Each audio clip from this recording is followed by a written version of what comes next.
So la kume indoda engenalo ne-cardbox lokufihla inhloko kodwa ufuna ukushada indodakazi yami. Ngicela ukukutshela something ngoGugu.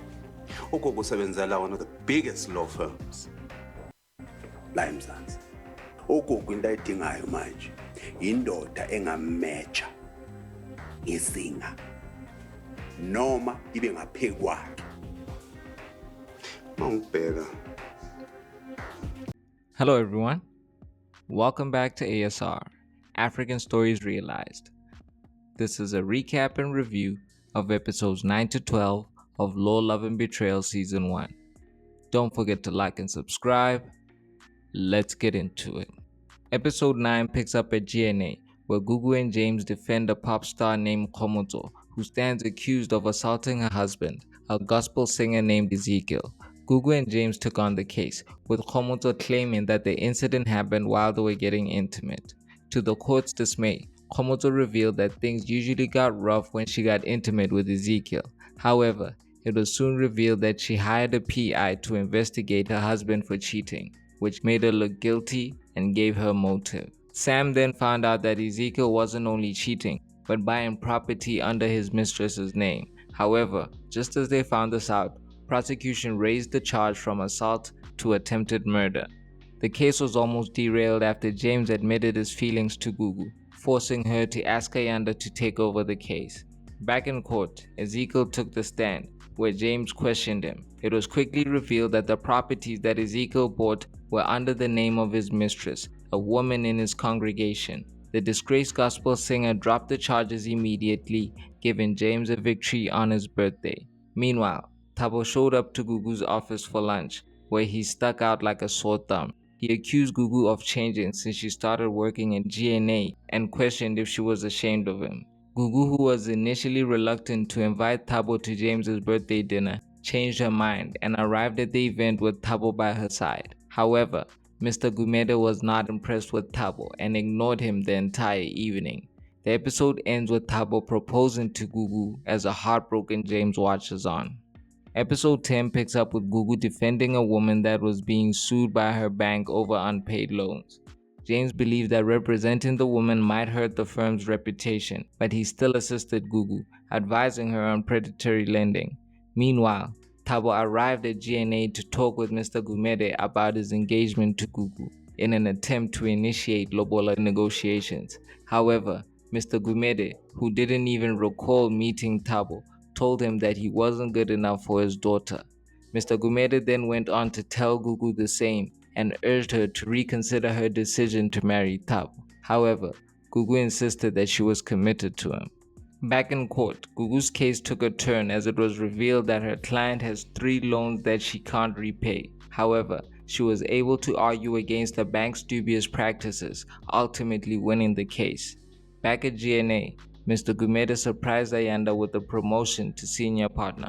After work, Thabo arrived at Gugu's flat and overheard her telling her grandfather over the phone that she feels that they're rushing the engagement. Thabo confronted her and once again accused her of being embarrassed by him.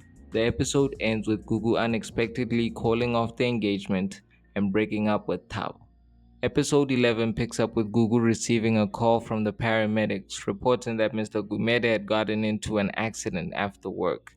He was taken to GNA, where Gugu, Ayanda, and Trevor arrived to assist Mr. Gumede, who was not seriously injured but was under investigation for driving under the influence.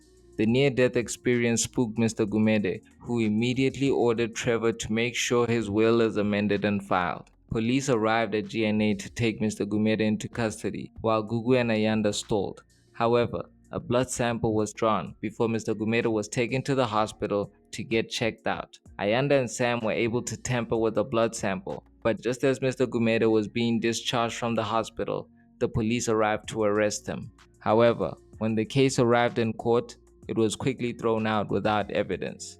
After the court case, Gugu informed Mr. Gumede that she broke up with Thabo, to which he was pleased. After hearing that Ayanda made senior partner before him, James confronted Mr. Gumede and threatened to leave the company if he doesn't get a promotion soon. With Mr. Gumede taking a short break from work to recover, the episode ends with Ayanda already moving into her father's office and assuming his responsibilities. Episode 12 picks up at GNA, with Ayanda announcing live on social media that she will be taking over as interim CEO while her father takes time off work. She also announced James as senior partner, but it wasn't long before Mr. Gumede found out and returned to GNA, where he kicked Ayanda out of his office. Meanwhile, Gugu attempted to defend a taxi driver who had been arrested for dealing drugs. She requested James' help, revealing to him that she broke things off with Tab. However, Gugu and James lost the case after the client escaped from police custody. Losing the case caused a strain between the two attorneys as they confronted their feelings for each other, with Gugu almost revealing that Ayanda was her sister. Back at GNA, Ayanda helped Lozzie defend herself against a woman who Lozzie hit with a car but insisted she was fine, only to ambush her later at GNA, represented by the firm's nemesis Nkabinde. Lozzie and Ayanda used some unconventional methods to expose Nkabinde's client, forcing her to withdraw her case. However, Nkabinde was not happy and confronted Ayanda, accusing her father and his firm of corruption, insisting that he will catch them one day. This gave Ayanda an idea to force her father out of his own company by threatening to expose him for the Mokwena land case, where he forced Gugu to accept a low settlement despite knowing the true land valuation was higher and failing to inform his attorneys. She quickly got a plan in motion, getting James on board and promising him once again that she will make sure he makes senior partner. However, when Ayanda discovered that her father had made Gugu a senior associate and given her Lwazi's office, she confronted Gugu in the restroom, questioning why she got a promotion so quickly, before revealing her plan to overthrow Mr. Gumede and informing Gugu that she needs her to write a statement and potentially testify against him. An overwhelmed Gugu refused to support Ayanda's crusade against her father and finally revealed that they're sisters. An angry Ayanda marched to Mr. Gumede's office where Trevor was helping him finalize his new will. She confronted her father, who admitted Gugu was his daughter. Ayanda unleashed a tirade on her father, revealing her plans to oust him from his own company. But the episode ends with Mr. Gumede having an attack as Trevor and Ayanda scramble for an ambulance. They left us on a cliffhanger, uncertain of Mr. Gumede's fate. I was dying to review the 3 episodes prior to episode 12 because they set us up perfectly for the events that unfolded. There was some tension I could feel through episode 11 where Mr. Gumede's mortality was brought into focus. From the car accident to him making sure Trevor amended his will, which I think will come into play down the line. Gugu and Mr. Gumede's relationship also got stronger, with him officially requesting to introduce her to his ancestors. The show also made a big deal out of him discharging himself from the hospital before he received his results. So I believe that the results will reveal that he has cancer or another terminal illness. I don't think they'll kill him off abruptly so soon, but I suspect he will receive a diagnosis that he's on borrowed time, or he'll be incapacitated by a coma for some time while his daughters fight over control of the company, which I believe one of his final actions was to ratify his will to ensure that Gugu took over if anything happened to him. As much as I've enjoyed the Mr. Gumede character, it did feel like the season was building up to this event, and it was well executed. Thabo and Gugu's breakup was unexpected, but he only proposed to her because Ayanda stoked his insecurities at James's birthday dinner. Despite being a supportive dude, he was turning into a liability, and Mr. Gumede pointed it out. Thabo had no plan or direction, and he was too excited when he found out that Mr. Gumede is Gugu's father. I found him hard to trust him as the season went on, and we don't even know how he was gonna pay the lobola, maybe even borrow the money from his fiancée.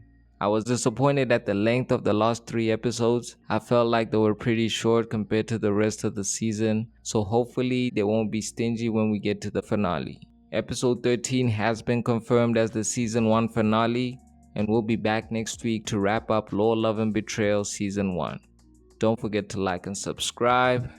This is ASR for the love of African filmmaking and storytelling.